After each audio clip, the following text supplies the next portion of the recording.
Bien bonjour, vous êtes en compagnie de Pierre de Brest-Boz. Bienvenue sur ce petit montage qui vise à nous faire prendre du recul, à nous donner ces moments de, comment on pourrait l'appeler, régénération, si importants, et puis de continuer au-delà de tous ces sujets que nous abordons jour après jour, et bien de continuer à admirer ce monde qui nous entoure, qu'on a trop souvent tendance à confondre avec l'humanité elle-même.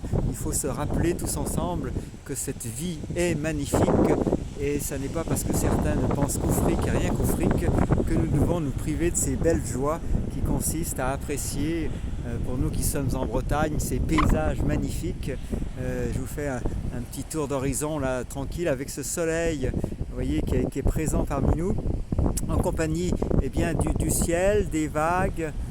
C'est magnifique, de cette iode naturelle qui vient nous régénérer. Regardez-moi ça, comme c'est magnifique. On ne peut qu'être admiratif de la beauté du monde, évidemment, et on ne va pas se laisser faire par ceux qui n'ont que cette perversion qui consiste à prétendre l'embellir plus qu'il ne l'est de manière naturelle, et évidemment de mettre l'ensemble de l'humanité dans un servage plus ou moins discret pour ceux qui sont endormis, et complètement patent, évident pour ceux qui ont les yeux grands ouverts. Et je vous invite à cette petite marche avec moi. On va cheminer ensemble, comme on le fait déjà depuis tant de semaines à travers notre chaîne YouTube, prendre conscience de la beauté de ce monde et de cette qualité essentielle qui est à la fois, qui sont deux qualités essentielles qui sont à la fois l'émerveillement et puis la gratitude. Alors je ne sais pas si le son évidemment du mouvement des vagues vous parvient, mais c'est littéralement c'est une splendeur, quoi. C'est vraiment une splendeur.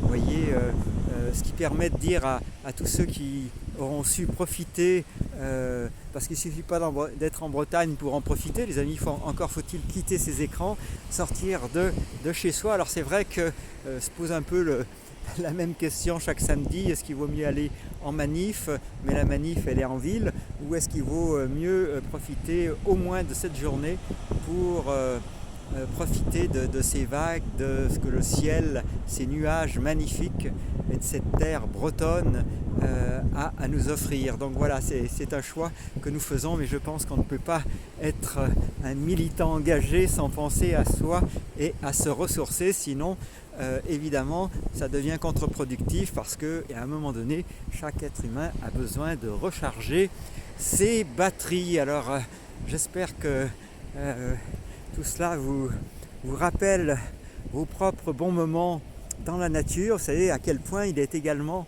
très important de se rappeler des bons moments de sa vie, de se construire dans sa tête, dans sa mémoire, ce que j'appellerais un livre d'or, c'est-à-dire que se souvenir à quel point la vie est magnifique, parce qu'à force d'écouter ces salopards qui n'ont de cesse que de nous contrôler par tous les moyens modernes, évidemment on en finit par oublier que le bonheur est essentiellement lié à la simplicité, à la simplicité. Alors croyez-moi, il n'y a pas besoin d'appareillage électronique pour apprécier ce paysage. Là c'est simplement pour vous en transmettre un peu de cette énergie qu'on aime partager, parce que dès lors qu'on est dans la beauté, évidemment on aime la partager avec quelqu'un, ou avec un groupe, ou avec une communauté. Donc j'en profite pour remercier toutes celles et ceux qui font confiance depuis des semaines et des semaines à Brest-Boz. Vous vous reconnaîtrez, toutes ces lectures qu'on a faites ensemble qui nous ont tellement ouvert l'esprit, même si à ce jour tout a disparu au niveau numérique, ça n'a pas disparu de nos mémoires, de nos apprentissages et de nos connaissances. Et je vous rappelle que ce qui nous maintient dans cet esclavage, c'est essentiellement le domaine de nos croyances.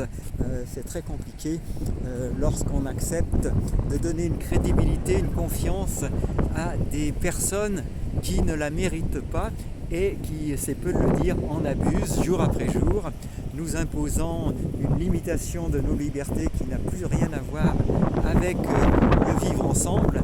Et donc par conséquent, je vous invite à prendre tout ce recul que nous permet ce petit bout de paysage et de chemin que nous sommes en train de faire. Et bien, pour vous situer, les Bretons et les autres d'ailleurs, c'est à la proximité d'une commune qui s'appelle Lampol-Plouarzel. Lampol-Plouarzel dans le Finistère et en Bretagne. Vous voyez qu'on peut passer sur ce sentier côtier GR34.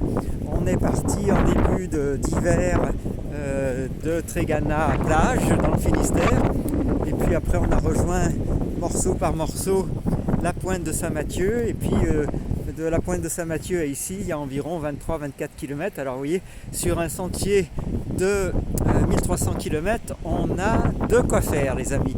Alors vous voyez les chiens qui courent sur la plage, c'est le symbole de liberté. Je ne sais pas si ma voix sera correcte avec cette petite brise qui vient nous réveiller le visage. En tout cas c'est un grand bonheur qu'on a envie de partager avec vous, et puis gardez foi en vous, gardez foi en la vie, c'est ça qui importe. On a perdu, ça va sans dire, toute confiance dans nos gouvernements à force d'ouvrir les yeux, mais il nous reste la confiance en la vie, et il ne faut pas oublier qu'il y a quelque chose d'au-dessus de nos gouvernements. Donc les jours où nous sommes tentés comme ça de déprimer un peu, pensant que les choses n'avancent pas, en fait, doivent-elles avancer? C'est la grande question.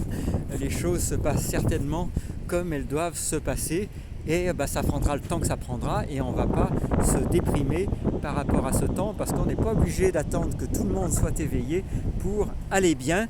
Et je crois que la vie saura toujours nous offrir des espaces de liberté imprévus, et que nous arriverons, je l'espère en tout cas, à passer à travers les mailles du filet numérique que on veut tisser chaque jour autour de nous.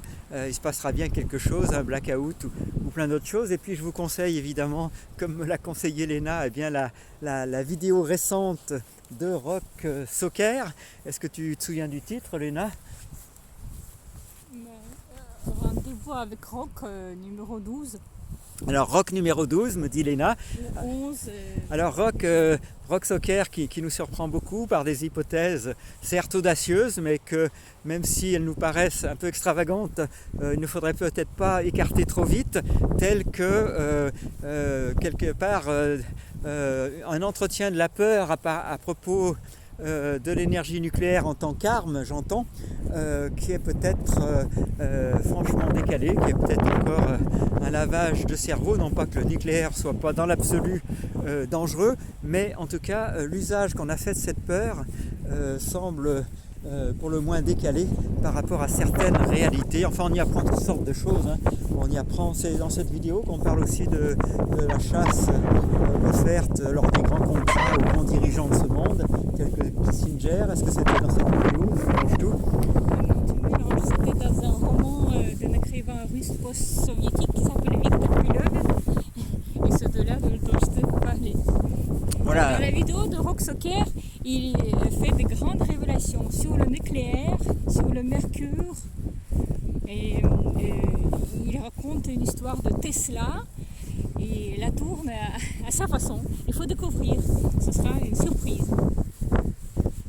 Voilà, alors cette promenade en compagnie de Pierre et Léna, j'espère que vous l'appréciez, que ça vous encourage à respirer, que vous soyez enfermé chez vous, dans votre appartement, dans votre maison ou ailleurs. Je vous encourage de toute façon à faire des respirations conscientes chaque jour.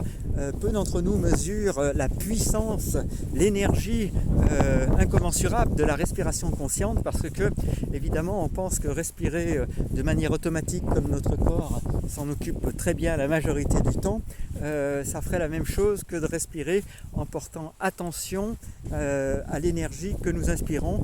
Il y a un mot pour ça dans la pratique du yoga qui est le mot prana, et évidemment aujourd'hui on fait le plein de prana en bordure de mer, on respire à plein poumon de façon à pouvoir se recharger et faire face aux combats futurs qui nous attendent, sans oublier d'apprécier la vie au quotidien. Écoutez, je crois que c'était à peu près ce que je voulais vous dire pour aujourd'hui, vous montrer ces coins fabuleux de Bretagne. Ça nous a demandé à peine une petite demi-heure de route pour s'approcher du GR34 depuis le quartier de recouvrance de Brest que vous apercevez chaque soir dans l'image de fond d'écran que je vous mets tout au long de nos web journaux. Alors les amis, ces web journaux, eh bien, ils nous tiennent beaucoup à cœur parce que évidemment ils nous permettent d'avoir une mémoire, de digérer cette information, et pour nous digérer, eh bien, ça veut dire avant tout prendre des notes, confronter nos sources d'informations et puis laisser notre intuition venir faire une sorte de tri. Alors il y a toujours un caractère assez arbitraire dans le tri de l'intuition, mais pour notre part, nous y faisons confiance. Alors j'espère que vous admirez autant que moi. Regardez-moi ce paysage. Je vais vous laisser quelques secondes en silence pour respirer le prana. Il vous suffit de vous projeter dans cet espace mentalement, peut-être de fermer les yeux en vous laissant vous remémorer cette image et puis respirer peut-être 10 respirations conscientes, profondes. On peut le faire ensemble.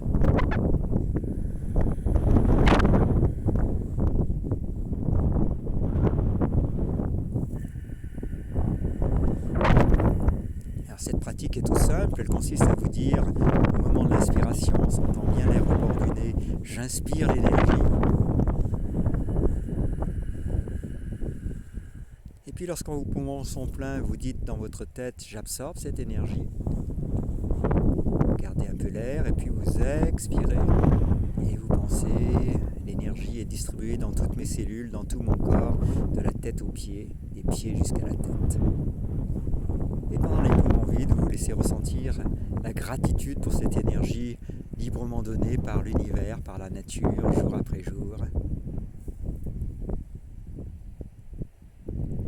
Et dans cette énergie, vous pouvez y mettre tout ce que vous voulez, de la guérison, de la force, de la puissance, du courage, de la confiance. Souvenez-vous de tous les mots positifs que vous connaissez et imaginez que la respiration est le véhicule de ces qualités d'énergie telles que la confiance, l'audace, la force, la puissance, les solutions et bien plus encore. Donc chaque fois que vous inspirez, prenez tous ces mots à l'intérieur de vous, remémorez-vous-les.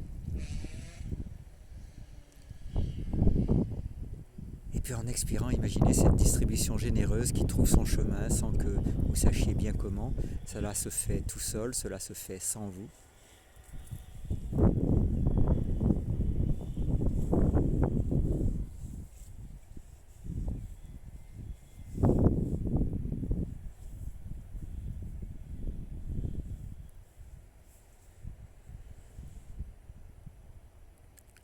Eh bien, il ne reste plus qu'à vous remercier d'avoir pris ce temps pour vous et puis d'avoir passé ce temps avec nous. Et on vous dit à tout bientôt pour de prochains moments de gratitude, de confiance, de régénération, d'admiration, de fraternité, de solidarité et bien plus encore. À tout bientôt les amis. Merci d'avoir été avec nous ce beau samedi en bordure de l'Ampol Plouarzer face à la mer.